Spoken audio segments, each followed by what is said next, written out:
Okay, so the next one I have to pull open PTSD complex symptoms. All right. So some of them that are listed on here, I actually want to define before I just simply go on to discuss how it affected me, because it sounds like a word you can just assume, but then in all actuality, it can go much deeper. Okay. So we're going to read, I'm going to read the definition and like the psychological perspectives and common examples and stuff of what is called disassociation. So it's on this one. And all I will say is the night I went into the hospital, my psychiatrist was so concerned because when I snapped that night, and IG, you were out on the porch with he who should not be named, and you were having a conversation. Mm-hmm. And I literally looked at you and I was like, stay out of it. Stay out of it. It's none of your business in my head. But then it was like, that was the person behind me, the person that was in control of my body, because that's what it feels like. It literally felt like I was split. The person in my body was like on the warpath to be defensive and fucking like rage holy war. And I literally had what I would have considered an out-of-body experience. Okay. But in psychology, disassociation refers to a temporary disruption or breakdown in the normal integration of mental processes like consciousness, memory, identity, and perception. It can manifest as a feeling of detachment from oneself, one's surroundings, or one's emotions. Disassociation is a normal experience for everyone in varying degrees, but can be a coping mechanism during stressful or traumatic events. However, it can also be a symptom of a more serious mental health conditions such as dissociative disorders, which is why I was watched for 3 months for dissociative disorders. So here's a more detailed breakdown. Disruption of integration. Disassociation involves a separate or disconnection between different aspects of a person's internal experience. This can include memory, forgetting events or personal information or experiencing gaps in memory, consciousness, feeling like you are watching yourself from the outside or that the world is unreal, identity, feeling like you don't know who you are or experiencing shifts of your sense of self, perception, distorting your perception of reality, feeling as if the world is surreal or not real, emotions, feeling numb or detached from your emotions. Normal versus pathological disassociation is everyone experiences disassociation to some degree, such as daydreaming or feeling spaced out. However, when disassociation becomes frequent, intense, or interferes with daily life, it can be a symptom of dissociative disorder. Common examples: daydreaming, a mild form of disassociation where you are temporarily out of touch with your surroundings. Highway hypnosis, feeling of being drugged or disconnected while driving, even though you are still aware of driving.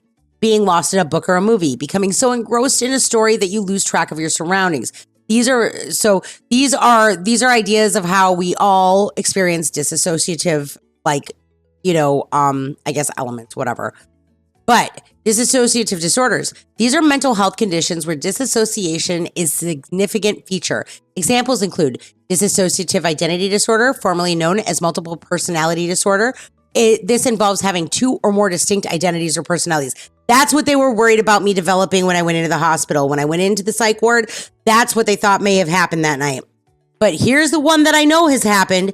Dissociative amnesia involves a significant memory gap, especially regarding personal information or past events. Depersonalization derealization disorder, characterized by persistent or reoccurring feelings of detachment from oneself or reality. The role in trauma. Disassociation can be a way for individuals to cope with traumatic experiences, helping them mentally detach from the overwhelming situation.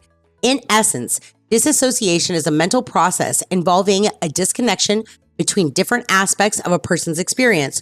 While it can be normal and even adaptive responses to stress, it can also be a symptom of a more serious mental health issues. I literally got so stressed the night I went into the psych ward that I completely, I fractured. And so what I want to talk about in this regard and how it affected me, I am incredibly lucky because what happened to me is not common. Typically, when somebody experiences something on that level of disassociation, their brain basically becomes fractured, allowing their emotions to take on roles. So you'll have the protector who is going to show your anger. You're going to have the child who is going to show your vulnerability. You're going to have the seemingly normal one that is supposed to be the closest, like, hollow shell of you. But you will separate all your most extreme emotions will then become personalities. And when you feel that emotion, that depersonalization or that disassociation will step in, take control, and that is how multiple identities are usually born. So when I had the experience I did before I went into the hospital, because of my complex PTSD, that's why I had to be watched, and that's why I had to go, instead of going every 90 days after I got out of the hospital, I had to go every 30 days in order to see my shrink, because I had literally experienced the out of body. Like, it was like, you guys, like, have you ever had that dream where you think you're watching yourself in your sleep though, but you're watching yourself and you like, no, don't go in there, bro.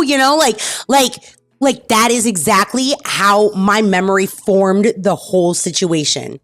With me being like literally out of my body behind me, trying to stop something that was out of control, and I could feel the anger.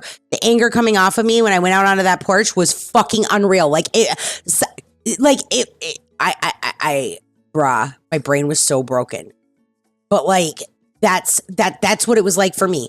And so it is just another one of the parts of PTSD complex. I mean, I don't know. For you, IG, you were with me that whole night. How fucking not myself was I? I mean, I don't know. I have breaks. I remember 1 second of driving, and I don't know how far we drove, but we drove far because of everything that had happened and what I was looking for that night, which we don't need to get into what it was. Yeah, you were playing out yourself. Yeah, like pretty fucking psychotic. All right. So that was the disassociation symptom. All right.